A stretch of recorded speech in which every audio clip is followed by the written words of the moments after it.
Morning students, chapter number 5 arithmetic progression समांतर श्रेणी, इस सीरीज को हम शुरू करने वाले हैं। इस सीरीज के अंदर आपको चैप्टर 5 के अंदर से मोस्ट इंपोर्टेंट क्वेश्चन जो आपके एग्जाम में काफी आपको हेल्पफुल होने वाले हैं वो कराने वाला हूं मैं इसमें। अच्छा, कुछ क्वेश्चन ऐसे होंगे जो आपको मैं खुद करने के लिए भी दूंगा और कुछ होंगे कि मैं सोल्व करवाऊंगा उसमें। तो चलते हैं। देखो question number 1, the 7th term of an AP is -4 and it's 13th term is -16, find the AP. किसी एपी का 7वां पद -4 है और इसका 13वां पद -16 है। एपी ज्ञात करो या एपी ज्ञात कीजिए। तो चलते हैं सॉल्यूशन की तरफ। तो बेटा देखो, हमें 7वां पद -4 दे रखा है और 13वां पद -16 दे रखा है। तो 7वां पद 4 है तो इसको हम लिख सकते हैं a + 6d। आपको अगर ये नहीं पता कैसे लिखना है तो आप मेरे चैप्टर, इसके वीडियो के लिंक में मैं आपको चैप्टर्स की लिंक भी दे दूंगा। उन चैप्टर्स में जाके आप उनको सीख सकते हैं कैसे इनको सोल्व करना है बुक के क्वेश्चंस को। ओके, A13 को लिखते हैं a + 12d, इससे एक कम करके लिखते हैं, बराबर -16 और यहाँ पे -4।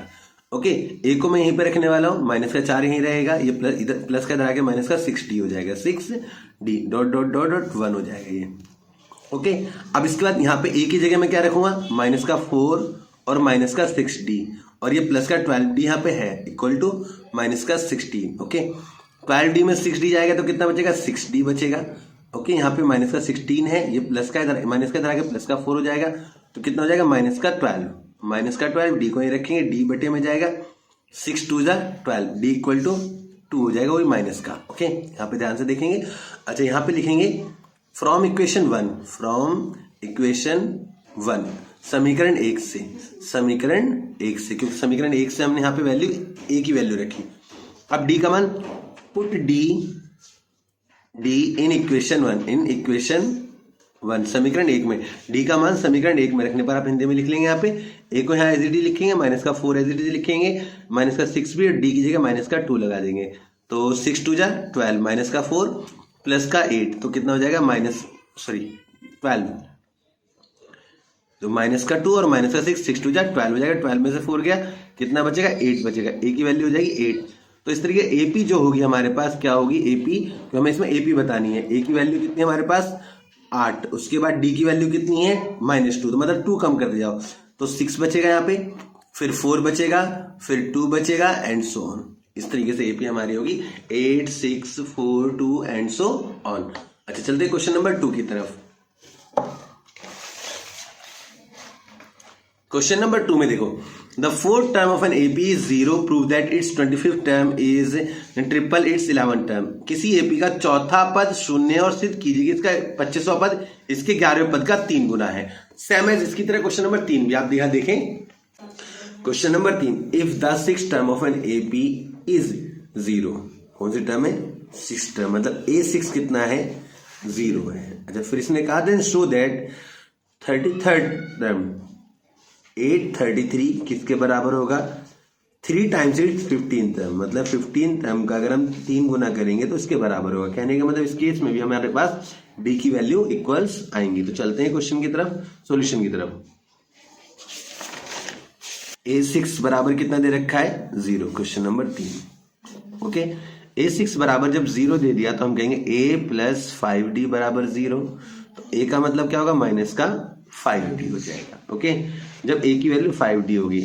अब उसने कहा जो 33 टर्म है वो किसके इक्वल है, 15 टर्म का 3 टाइम्स किसके, 15 टर्म के। ओके, तो 33 का मतलब A + 32D हो जाएगा, और इसका मतलब 3 में A + 14D हो जाएगा। ओके बेटा, अब A की वैल्यू हमारे पास कितनी है, -5D + 32D।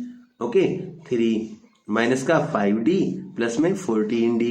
अब देखो क्या कर सकते हैं हम, 14 में से 5 घटाएंगे, कितना बचेगा, 9, 3 में 9D। अच्छा, यहां से कितना बचेगा, आप माइनस करेंगे तो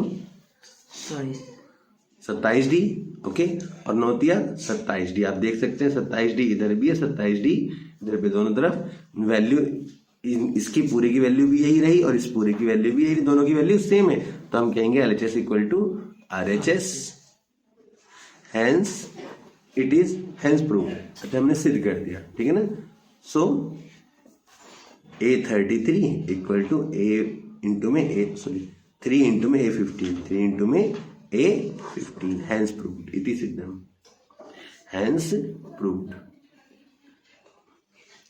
इति सिद्धम। तो चलते हैं नेक्स्ट क्वेश्चन की तरफ। Question number 4। Question number 4, the fourth term of an AP is 11। तो मतलब जो एपी का चौथा पद है वो कितना है, 11 है। A4 बराबर किसके होगी, 11 के। अच्छा, उसने फिर कहा the sum of fifth and seventh term of this AP is 34। मतलब इस एपी का पांचवा और सातवां पदों का योग A5 प्लस A7 बराबर कितना है हमारे पास, 34 है। तो इसका सारवंतर ज्ञात कीजिए, डी हमें इसका निकालना है। तो चलते हैं सॉल्यूशन की तरफ। A4 हमें 11 दे दिया, ओके, और A5 प्लस A7 कितना दे दिया इसने हमें, 34 दे दिया है, ओके। तो क्वेश्चन नंबर 4।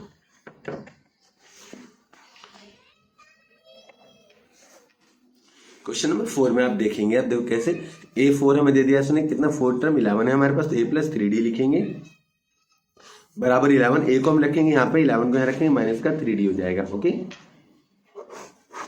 इसको 1 मान लेंगे।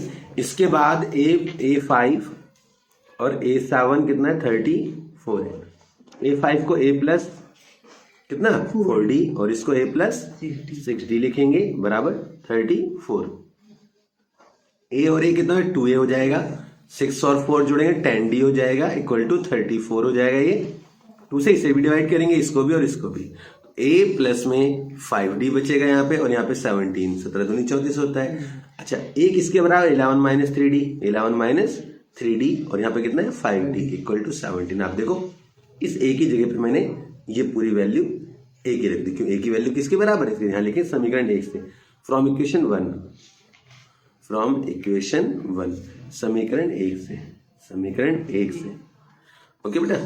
तो अब 5D में से 3D जाएगा, कितना बचेगा, 2D बचेगा, 17 जरा के माइनस का 11, तो कितना बचेगा बेटा यहाँ पे 6 बचेगा, कितना बचेगा 6, इसमें कट कर देता हूँ, 6 बचेगा।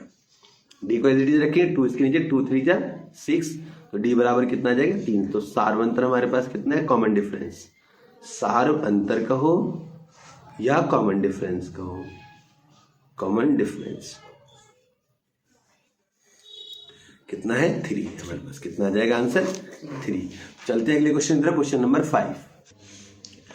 तो बेटा क्वेश्चन नंबर 5 में देख सकते हैं, the 9th term of an AP is -32 and the sum of its 11th and 13th term is 94। Find the common difference of the AP. किसी एपी का 9वां पद -32 और इससे 11वें और 13वें पदों का योग -94, तो एपी का सारवंतर ज्ञात कीजिए। चलते हैं सॉल्यूशन की तरफ। तो यहाँ देखो हमने लिखा 11वें और 13वें पदों का योग कितना -94 है, और 9वां पद कितना है -32 है। 9वें पद मतलब A प्लस 8D बराबर माइनस का 32 हो जाएगा। A का मतलब माइनस का 32 और माइनस का 8D, ओके। ये A की वैल्यू हमारे पास मिल गई। इसका यूज करेंगे आगे इसके अंदर, A11 प्लस A13 बराबर 11वां पद और 13वें पदों का योग कितना माइनस का 94 है, सम ऑफ 11 टर्म एंड 13 टर्म। तो A प्लस 10D लिखेंगे और इसे A प्लस 12D लिखेंगे और इसको 94 लिखेंगे, माइनस का A और A कितना हो जाएगा बेटा 2A प्लस में 10D और 12D कितना हो जाएगा 22D, ओके, माइनस का 94। तो इसे भी 2 से डिवाइड कर देंगे, इसे भी 2 से डिवाइड कर देंगे और इसे भी 2 से डिवाइड कर देंगे। तो यहाँ पे A बचेगा और यहाँ पे 11 बचेगा और यहाँ पे कितना बचेगा 2 4 जा 8 और 2 7 जा 14।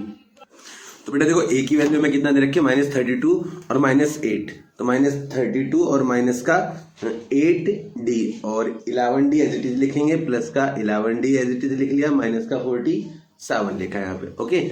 अब देखो 11D में से 8D आएगा तो कितना बचेगा, प्लस का 3D बचेगा और माइनस का 47 है, माइनस का 32 इधर आके प्लस का हो जाएगा, ठीक है। अब माइनस करेंगे, 7 में से 2 गया 5 और 4 में 3 गया 1, ये D को ही रखेंगे। अच्छा ये माइनस का साइन है बड़ी संख्या पे तो माइनस का लगेगा, 3 इसके बट्टे में 3 पंजे 15, D की वैल्यू होगी माइनस का 5। उम्मीद करता हूँ आपको अच्छे समझ में आ गए होंगे। चलते हैं अगले क्वेश्चन की तरफ, और वो अगला क्वेश्चन हम करेंगे नेक्स्ट वीडियो में।